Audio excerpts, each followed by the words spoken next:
এই যে গাছ আছে সামনে, গাছের জন্য একটা লিন্টন দেওয়া হয়েছে। এই লিন্টনের এখানে গাছ নড়লেও যাতে শিকড়ে পাঁচিলের কোনো ক্ষতি করতে না পারে, এই জন্য একটা লিন্টন দেওয়া হয়েছে, প্রায় 9 ইঞ্চি উঁচু করে দেওয়া হয়েছে। এই যে একটা গাছ আছে, এখানেও 9 ইঞ্চি লিন্টন দিয়ে উঁচু করে দেওয়া হয়েছে, যাতে গাছটা নড়লেও পাঁচিলের কোনো প্রভাব না পড়ে।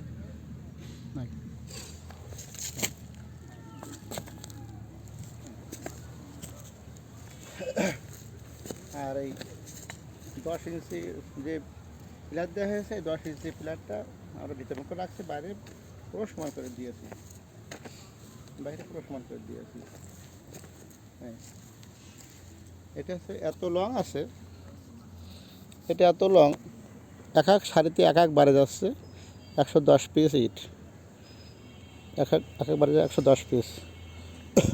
নিচে লাস্টে দেওয়া হয়েছে 20 ইঞ্চি, এখন লাস্টে প্রথমে দেওয়া হয়েছে 20 ইঞ্চি, তারপর 10 ইঞ্চি, তারপর 5 ইঞ্চি করে, হ্যাঁ।